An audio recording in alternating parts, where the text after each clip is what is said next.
Treasure Island. Chapter 2. Black Dog appears and disappears.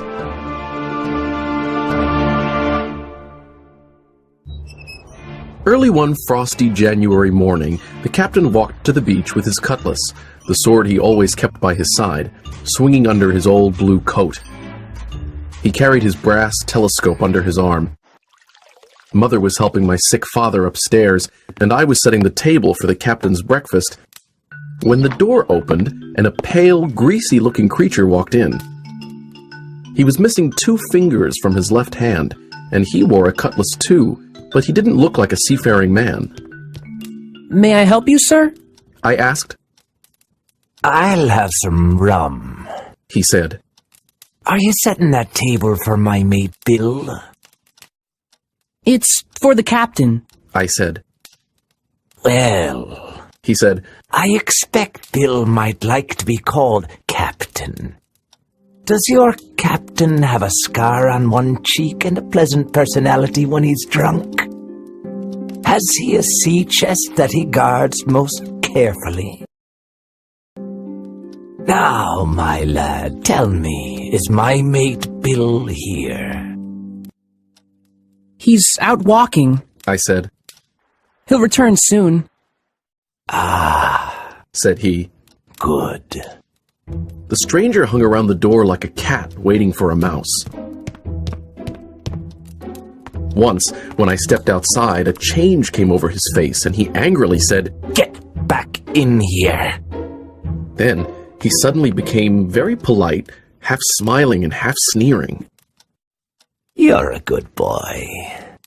He patted my shoulder. Then, the stranger looked out the window and said cheerfully, "Ah, here comes my friend Bill. Let's move aside, Sonny, and we'll give Bill a little surprise, bless his heart." He pushed me back until we were both hidden behind the open door. I was very alarmed, but the stranger seemed frightened too. He swallowed hard and grabbed the handle of his cutlass, loosening the blade in its sheath. Unsuspecting, the captain marched in the door and across the room to the table where his breakfast lay. "Bill," the stranger said in a bold voice as he pushed me away.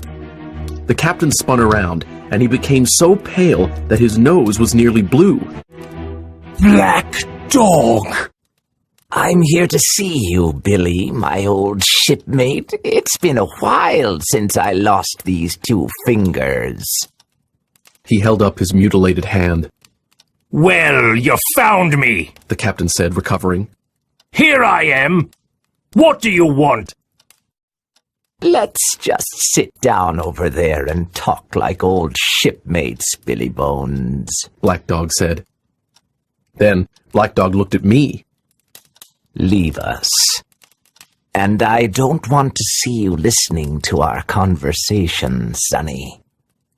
I left them at the table, but I did my best to pick up a word or 2 from where I waited at the bar. I heard mostly curses from the captain. "No, no, no!" he cried. "If I'm going to hang, then everyone will!" They shouted and swore and began to fight, knocking over a chair and table. Then Black Dog let out a cry of pain. He turned and started to run with the captain right behind him. Blood was streaming from Black Dog's left shoulder as he sprinted through the door. The captain took aim with his cutlass and threw it at Black Dog. And he might have split Black Dog's head in half, if not for our big sign saying Admiral Benbow. The frame still has a nick where the sword hit it. Despite his wound, Black Dog ran off and disappeared over the hill. The captain rubbed his eyes and went inside. "Jim," he said, clutching the wall. "I need some rum." "Are you hurt?" I cried. "Rum," he repeated. "Rum, rum!" Shaking, I ran to get it, but my hands were so unsteady I broke the glass and had to fill another. Suddenly, I heard a loud crash and ran toward the sound. The captain was lying on the floor. Alarmed by all the noise, Mother came downstairs. My mother and I raised the captain's head. His eyes were closed, and he was breathing loud and hard. I had the rum, but his teeth and jaws were shut tight. We were relieved when the door opened, and we saw Dr. Livesey here to visit Father. Oh, Doctor! Mother cried. He looks as if he's had a stroke, said the doctor. Now, Mrs. Hawkins, run upstairs to your husband. I'll do my best to help this worthless fellow. The doctor had just loosened the captain's collar when the old man awoke. The captain recognized the doctor and frowned, and then he saw me. Where's Black Dog? He asked, trying to raise himself up. There's no black dog here, said the doctor. You drank too much and had a stroke. Where is he? The captain gasped. Listen to me, the doctor said. One drink won't kill you, but keep drinking one after another and you'll die. Do you understand that? Die. We hoisted the captain upstairs and put him to bed. Heed my words, said the doctor. Rum will kill you. Out of earshot, the doctor told me he should rest for a week. Another stroke could end his sorry life.